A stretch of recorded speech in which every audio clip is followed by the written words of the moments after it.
Let's talk to my guy Ty Windisch. Ty Windisch of the Eurostep Pod, the GSPN network of pods. All of them good, each one better than the last. Me, of course, on the Bart Winkler network, which is the one show, the Bart Winkler show. Bucks getting ready to start. We know Sunday it's going to be a 4:30 tip against, I don't know. We don't know that. We will find out. I don't know that it matters.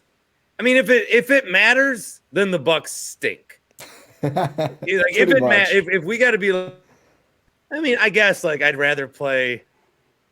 I don't want to see Chicago because of the stupid fans that come. Oh, sure. I don't want to see the Raptors because of PTSD, but none of these teams are good, so I'm not worried about that. The Raptors thing, there's people who are worried about the Raptors. Here's why I'm not. First and foremost, I follow a decent amount of Raptors fans on Twitter, interacted with them over the years. Obviously, there's been a lot of Bucks Raptors stuff to talk about. The number one sentiment I've seen from them is hopefully we don't make it to the playoffs. Hopefully we lose one of these two games, two max that they would play, and our season ends and we can go get a lottery pick and rebuild. So I just don't think. I mean, the Bucks are the best team in the league. I think we agree that they are favorites to win the championship, or at least should be. It shouldn't matter. It doesn't matter. As you said, if it matters, something went horribly wrong anyway. The injury front for Milwaukee looked dicier like a week ago. I think right now it looks solid. And, if Grayson or Chris misses a little bit of time, again, it just really shouldn't matter. These teams aren't good, and Milwaukee is very good. So I think it's almost kind of cute. I think this may just be but Wisconsin sports fans not being used to being the team on the very top. But we don't need to match up prioritize for which team gets out of the play-in. I promise it doesn't matter. Well, you brought up Wisconsin sports fans, and just to speak to your fandom, but I feel like I'm having a real problem with Bucks fans. Let's get into it. I'm having a real problem with Bucks fans because it's as if 2 years ago never happened. It's as if we never, I remember they were down against the Nets. What was it, 2-0? And then I tweeted in a drunken rage, "Don't let the Wisconsin curse get you." And this is before my infamous parade chairs run on Wisconsin Avenue. That was for the Sun series. But with the Nets, I said, just don't let it get you. Just don't. Because my take was, in rooting for the Warriors as much as I have with familial ties, okay. Mm-hmm. Very honest of you, by the way. Very honest of you. That's commendable. Yeah, thank you.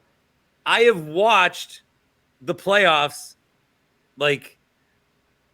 more intently than others. My argument was I'm better at watching the playoffs than you. I understand the swings. I understand, you can't get too high, you can't get too low. So when the Bucks were down 2-0, I thought it's still not over. Let's just relax. Then they win the series, okay? Then they play the Hawks. Then Giannis gets hurt. Panic again. Then he comes back and they win that series. Then they go down 0-2 against the Suns. Then they come back and they win that series. We've seen this team on the brink of destruction, and then we've seen them win. But when we approach this playoffs, it's like we still have the monkey on our back of never winning a championship. We just won a championship. They know how to do it. I just wish that we trusted better as Bucks fans that they knew how to do it. They may not win at all. They may not. Yeah. They're the favorites too. They may not. It may not happen. But all the things that we've worried about in the past, I don't if they lose, it's going to be because someone played basketball better than them. It's not going to be dumb, quirky jinx. It's not going to be something stupid. Let's just watch the basketball and enjoy it. That's where I'm at. I couldn't agree more. This is going to be a fun pod. I can already tell because we're both in the same bag on this one. I just feel like I could swear on your pod, right? Well, this is the time of when I say fuck yes. Okay, perfect. I would say fuck no or whatever. I feel like Bucks fans don't talk their shit enough. We got the best guy. We got the best team.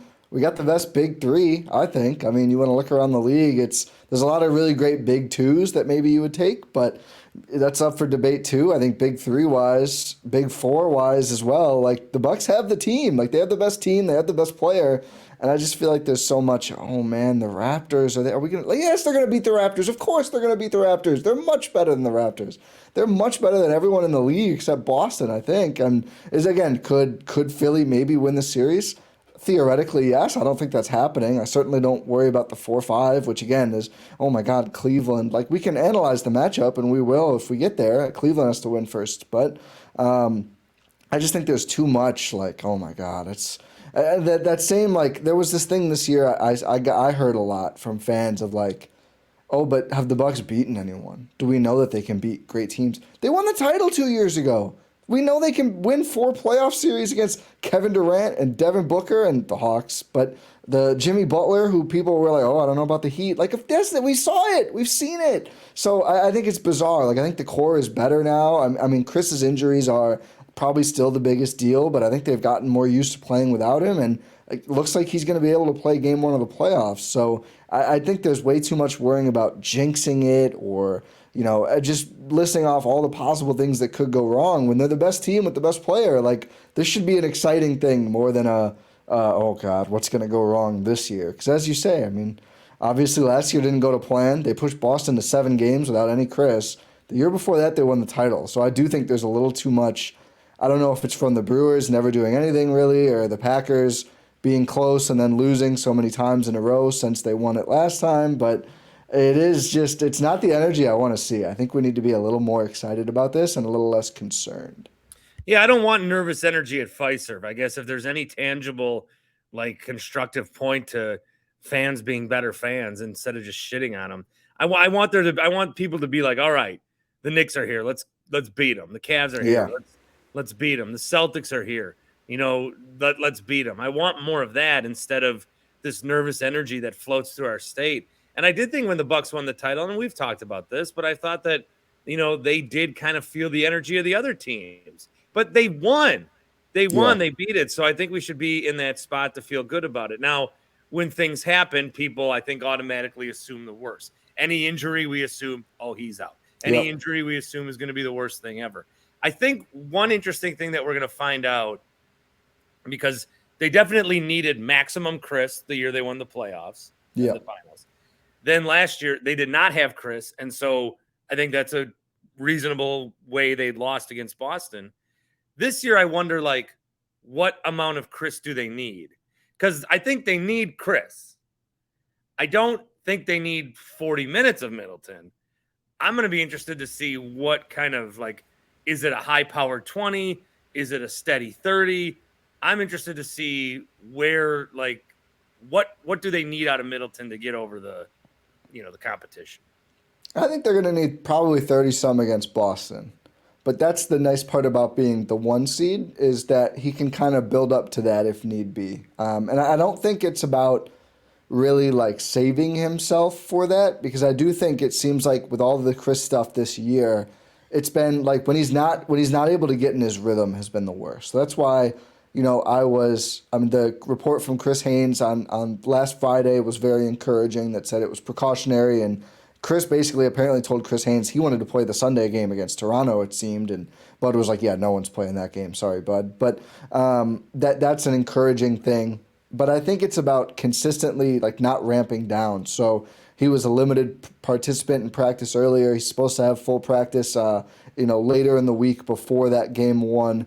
But I'm hoping we can see like mid-20s to maybe high 20s early at least, and then be at least low 30s by the start of the Boston series. Because I do think that's the one where you're going to need him the most offensively. Because we know, the Bucks offense I think is better now than it was last year anyway. But Boston gums up the offense sometimes. And Chris's ability to just hit shots in someone's face is going to be really important in that series. And we also know how Chris typically plays against Boston. Obviously, the last Bucks-Celtics game was a mess.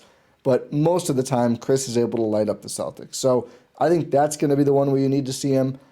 I'm hopeful we're still going to get something close, not maximum Chris, maybe not 40 minutes, but I'm hopeful. I think it's just important to keep in mind, like, the playoffs is always a different level, and the Bucks and their medical staff are very, very cautious in the regular season. And then Giannis played a series where he said later if he fell the wrong way, his knee was going to like explode. Like these guys are going to push themselves differently in the playoffs, and that's just how it is, especially knowing this is a title window. I don't think these guys are going to leave, but Chris has a player option this year. Brooke hits free agency this year. I don't think this is a last ride scenario, but I think everyone on the team has to be pretty aware that, there's only going to be so many more runs with this core. I think we're going to see guys leave it all out there in a very competitive way, and I think Chris is among those players. Do you think with some of that, it comes up on my show where we're talking about Middleton and the future, and I'm trying to table it all until after this run, which even though I say that, I'm now going to talk about it a little bit with you. Do you think like how they do in this postseason affects future moves? Like if they win another with Chris, maybe he's like, all right, I'm going to go like chase one more bag. And I don't know. I'm going to come back cheaper. Do you think that the results of the playoffs are going to affect, or how much do you think they'll affect what we see from future moves?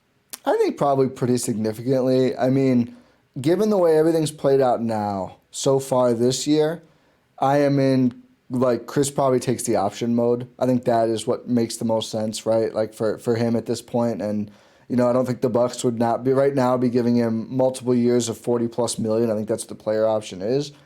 I think if he looks good this run though and they win, I think there's a much better chance that maybe they figure out whether it's him taking or declining that and just figuring out something that works for both sides going forward. And I feel more strongly about that now because this new CBA that was approved, that the details are still coming through.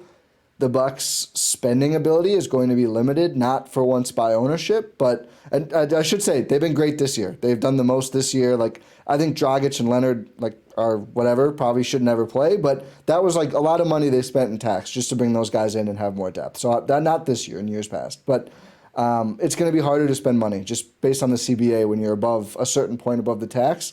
So locking in as many guys as possible right now, I think makes a lot of sense. So I think it's going to depend. I think if he has a hard time staying on the court in the playoffs, then that player option is just going to be what makes the most sense.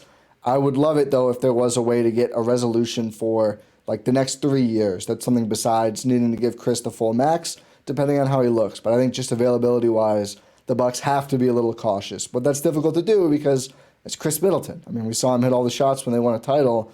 It's a very difficult situation. I definitely think, though, the playoff run is going to matter because Chris being able to get through playoff runs is ultimately what matters most for this team.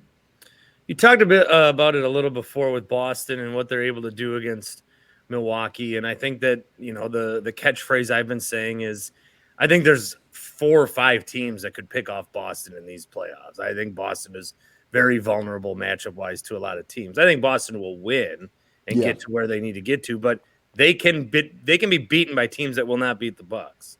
That being said, I think Boston's really the only team that can realistically beat the Bucks. What is it besides my take? My take is they're just good at the bullshit points. Like Al Horford can stink for a month and then play against the Bucks and have 30 points. Everybody knew after the Eastern Conference Finals last year that when the Celtics went to the finals, Grant Williams would stink and Al Horford would stink against Golden State. And then they both stunk. Like, what is it? Is it something tangible? Is it a basketball thing I'm not missing? Is it just bad luck? Do they have our number? Why do these guys that are the others or the scrubs, why are they A-listers against my beloved Bucks? I think it's complicated. I mean, I think the biggest part of it is they're really good at stretching out the floor offensively in ways that other teams don't. Like, I think this has been one of my rules for the Bucks for the last couple of years now. If you can't get Brooke out of the paint, either into the perimeter or off the court entirely, it's almost impossible to beat the Bucks in a 7-game series, I think. Because we know that's how they built their defense. That's why, despite Giannis and Drew maybe being better individual defenders, Brooke was the DPOY candidate because they built their whole defense to channel everything toward Brooke and then stay home on shooters. So they're not giving up threes, and Brooke takes away everything at the rim. So I think if Brooke's able to stay back there, it's really hard to beat the Bucks, and Boston makes it difficult because Horford, Grant Williams, I mean now they Muscala, Blake Griffin, all of their guys space to a certain extent. Robert Williams doesn't. He's a vertical threat. They also play him a little less against the Bucks a lot of the time. But I just think they're built to stretch the floor, move around a lot. They're fast. They shoot. So I think they're built to just kind of stretch the floor out and make the defense get away from the rim. And that's where Milwaukee is least comfortable. It's really a wing heavy series in a way that not many teams are going to have. Even like Phoenix is going to have Ayton down there, right? And can't really credibly go 5 out, I don't think. I think they're not deep enough. Boston's also very deep. They have guys who can beat you off the dribble. They're good at finding the weak link players on a defense, like we saw with Grayson Allen last year. So I think they're just very good at a lot of things, and they're the things that the Bucks can handle, but it's not what they prefer. Like I think you watch Milwaukee play Philly, and just the way their defense can settle in because they have PJ out there, they have the other McDaniels who doesn't really shoot. You know, Brooke and Giannis are going to be around the rim. That's just a much better defense to have for the Bucks than, you know, Giannis in one corner, Brooke kind of dragged up away from the rim, and then those defenders get beat and no one's there to help. So I think it comes down to making Giannis and Brooke kind of stay honest to their men and keep them out of that painted area, and that's where Boston has found some success. We'll assume they get through the first round. We'll assume they get through Knicks, Cavs. We'll assume they get through Boston or Philly or whatever. And then we'll look at the NBA Finals. I'm getting a future tweet here. It says, Bart, how dare you talk about the finals already before we're even that far? To my response would be, shut the fuck up. You root for the Milwaukee Bucks. Start acting like it. With the West, so my thought was it was going to be – my thought was the seeding is as irrelevant as ever because you've had a Lakers team that has completely changed themselves. And they have the 7th seed. And I know it was pretty ugly the other night, but they have the 7th seed. And, you know, I think they're a favorite against Memphis at last check, or the odds are pretty tight. The Warriors are going to beat the Kings. I'll put my – Well, yeah. I'm feeling good about that. And then – well, okay. The Kings don't play defense. The Warriors don't win on the road, and the Kings do. The Kings win on the road. That's a regular season problem. Wow, we'll see. Okay. Side bet? Yeah. Okay. Whatever that trophy is behind you, that Blue Wire trophy, I want it. No, my Hustle Award? Or no, it's my Spirit Award. Yeah, Spirit. How do I get one of those? We'll talk offline. Okay. All right. Okay, so no bet. The Suns are the team with Kevin Durant. Yeah. And I think that's I'm very low on the Nuggets. I'm like embarrassingly low. Like you're embarrassed for me how much I belittle the number 1 seed in the West. The Grizzlies, you know, the Kings. I think the Suns though, if they have to get like an above average, not all time, but very good series from KD, I think that he could be the difference in that series. So really the only team I'm only worried about the Celtics right now going into the playoffs. I'm worried about the Celtics maybe taking us 7 and winning. And then I'd be concerned that the Suns get like a magical KD series and he gets his somewhere else and Chris Paul's the champion, which I want to see less than I want to see. That can never happen. Win a Super Bowl. It can happen. So with looking at West matchups in the Bucks, who do you not fear, but yeah. I don't like the Denver matchup actually. I think it's a weird one for the Bucks. I don't think they've had much success containing that team. I think they'd probably end up winning the series just because Denver doesn't have any success containing anyone. And this is one where I'm really glad the Bucks got home court throughout the whole playoffs, not just in the East, because winning in Denver also sucks. Denver sports should be illegal. Like, it's just like. Do you totally know that's different. my number 1 take? It's totally different. I didn't know this was your take. This has been my take. Their baseball stats should be thrown out, and the football guys are like dying on the field. Like this shouldn't be allowed. I brought this up the other day on CBS, insane. and I've been hammering this for years because there is home court advantage. Like, hey, sometimes you play on the road, or this place has a green monster, or this place is a little colder, or you might play game in Miami, and they were the light jerseys, you were the dark. So, Mm-hmm. but they're a mile in the sky. It's insane. Nobody else has that sort of advantage. No. So Yes, Ty. Yes, Ty. I'm big into that. Baseball, I think it's the worst, but football, it's also and basketball too. It's just like it's hard to get used to that conditioning. God, what a take! It's insane. At Mexico City, if they ever get an NBA team, it's going to be the same deal. I know they're higher, aren't they? Yeah. Aren't they even higher? Yeah, they might be almost high. Yeah, I know that it's similar. But that G League team, God rest their souls for anyone who has to go play G League basketball in Mexico City. I think they have a team now. But I just don't love that matchup. 200 feet, Ty. Wow, Jesus. Mexico City. You're basically on the moon. Yeah. Basically. The ball probably flies the same way too. Yeah, no gravity. Anyway, it's like the bubble. City. Yeah, exactly. the Nuggets. I think the home court, the Bucks would win it.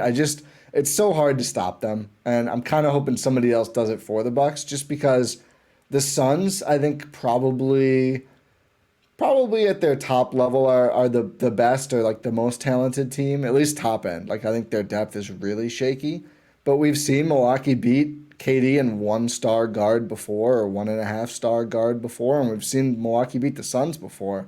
So I think they're kind of used to those opponents, I guess, which maybe that's not good, but I just think we've seen that success there enough. And, I really like their team. I think the Crowder acquisition is really going to help against teams like that with the plus wing players. I think same way about Boston. Like I think that he's going to be a huge deal in those matchups. But the other teams in the West, I mean, we've always wanted the Warriors series. I think Bucks fans in general have thought that would always be just a really fun series. I like the Bucks' chances. It's just, again, I feel like stylistically it would be a weird one. It would be difficult, but I like their chances. I mean, I like all their chances.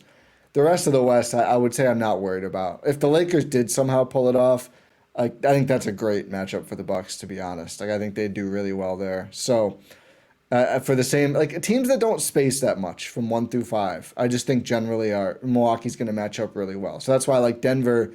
Their center is, their point guard, and they're just moving all over the place. It's just harder to cover versus teams where Brook and Giannis can kind of sit back a little. So, yeah, I think Phoenix top end is probably still the scariest, just because KD and Booker combined is a hell of a team. But then their 3 and 4, I think, are just good, and everything else I think is not good. Denver, I don't think will get there, and kind of thankfully, just because I don't know what that would look like. We haven't had many good games between those teams, so there'd be a real newness to that series. Man, to have someone else say the Denver thing unprompted by me. Yeah. What a moment that was. Thank God the Bucks don't 4 games at Fiserv would be huge. You can't lose a home game if that was the finals, I would think. What a moment. All right, I do want to talk about the other thing that I have really liked that you mentioned, because I think it should resonate with more people, where you guys, the whole crew, went down to a bunch of games. I think you did opening day with your guys in Chicago, and some of you went to Miller Park yeah. But you got to see a Bucks game, and you got to see Giannis, and you guys all got to see that live. And I think that, like, we're in a great age of television, HD, fingertips. It is completely different to watch Giannis in person, even if you don't have the best seat in the house. We were second deck, like maybe second deck. We were not courtside. Seeing the transition happen, just seeing his pure size, seeing the ability. And I think that if more people could watch him in person, he would have won 5 MVPs in a row.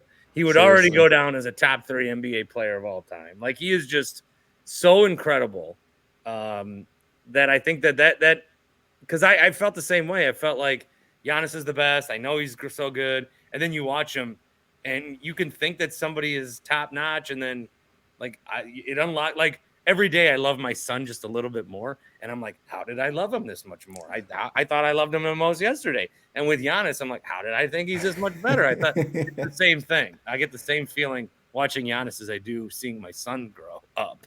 I can't even say that that's a ridiculous comp, because I was going to say it was like a legitimate religious experience watching Giannis against the Sixers. So you've got your son comp. I guess I have God for the Giannis comp, but it's really just like, it's like the energy, and I know like they don't win every home game. They win most of them, but they don't win all of them. But watching Giannis in a big game, especially, I mean, I watched him against Orlando too, and that was fun. Like just dunking all over the Magic, that's fun. That's nothing wrong with that. But the energy of a big game, and I think every playoff game should or will be like this. And just seeing like the way he takes over, the way the word like it's like the Shaq thing, it just dominates. Like whatever, most valuable, whatever. He is the most dominant player in the league, and it's not close. And watching it live, there's so much energy. You know, Drew and Chris hitting shots. Obviously, everything Bobby does. I mean, it's just that place goes crazy. I mean, I was hoarse just from the Bobby chants, much less everything else. You know, yelling about Giannis. It was a lot of loud "Let's goes." We had the whole GSPN crew, so the hosts of all of our pods with the Bucks game, and a lot of us went to Wrigley for a game. Only one went to opening day, so we needed more of us there to win. But those were the ones that a lot of us went to, and it was great. I mean, watching the Brewers was great in Wrigley. I haven't gotten down to AmFam yet this year, hoping to soon because they've been a lot of fun too. But something about a basketball star taking over the game. And I think more so that's the thing where we're really lucky. And it's not just that he's that great, but Giannis is that great. Also, like he just had another interview this month where he said he wants to play in Milwaukee as long as they'll have him. Like he's our guy. There's never been any reason to, no scandal, no bad look for Giannis really ever. He's just always Yeah, he been moved. our He guy. moved. He moved a ladder, Oh, he did move the lat. You're right. I forgot. Let's just cancel let's just go home and we'll watch something else. which No, was but totally a Philly guy being like, "Yeah, I'm gonna get this." Yeah, that's my Philly accent. Like we know what it was. It was a Philly oh guy yeah. trying to have a moment. The fact, I mean, all the media outlets had to run with that because that's the best anti-Giannis stuff you can get. Like, there's just Oh, it was nothing. a Friday night, dude. I was trying to go to bed, and then it was like everyone was everyone had their tweets ready for years. Oh yeah, Fake exactly. humble in the Yep, draft, fake humble. smoothie, Oreo. Yep, run and dunk, man, all of it. Yeah. But it's just the best, and watching him play in a big game, like if you can get out to a playoff game, and they're expensive this year, but it's going to be worth it to watch Giannis and the Bucks because also this Bucks team, I think probably the best Milwaukee Bucks team ever, top to bottom. So getting to watch a team like this particular team play is a big deal. I think it's I hope they win it all, even if they don't. I think this should be a team we remember because they are great, top to bottom, deep, great, everything. Let me ask you this one. Paul Hemig comes on my show once a week, and he asked this question, and everybody that was on the panel said the same thing.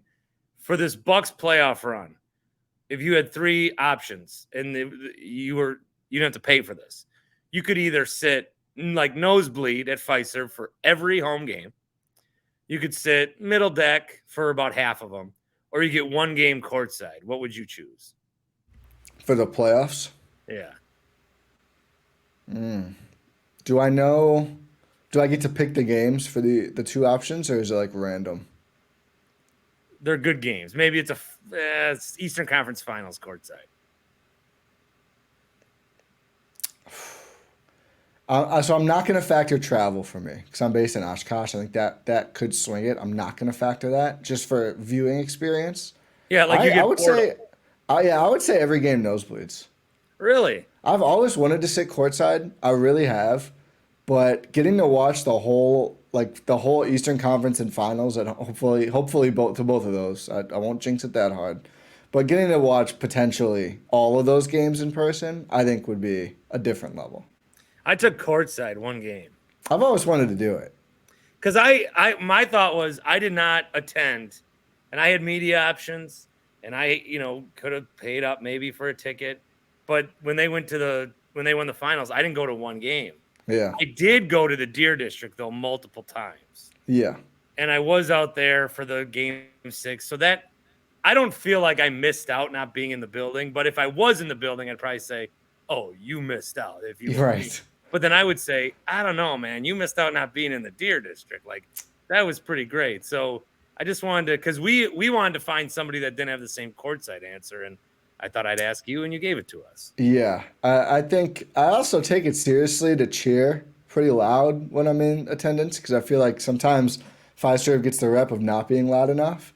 Well, And nobody I will get put pretty their loud. shirts on. That's no one puts their shirts on. I That's would put the shirt on too. So I feel like I want to go. I want to be a role player in the crowd, and I think I would like to do that for all the games and really just try and get loud and get pumped. And yeah, I'm in a quandary on going to the playoff games because I've only been to one and they lost. It was game one Atlanta, so everyone tells me I can't go back.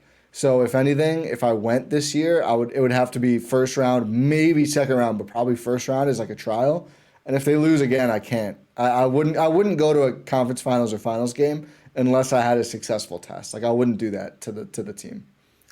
I also have a tendency in the playoffs to end up watching the second half with my shirt off. Yeah. So I probably shouldn't go to too many games. You would be you'd only have the given shirt on for the first half, which probably means more, I think. Yeah, I would think that That would be works great out. courtside. Your courtside game would be you'd be very memed though. You'd be famous. Oh, More I would be famous. More very, famous. very quickly. Ty, always good to catch up with you. Check everything out. Ty does. He is at Ty Windish. He's the Eurostep podcast, the GSPN crew, a BJ and the Bear Hall of Famer emeritus. Hey, How about that? I like that one. Yeah. Well, I miss BJ's a good guy, Oh yeah. and the Bear, of course. Yeah, polar bear. Ty, thank you, and Bucks and 6. Bucks and 6 always. It's for the culture.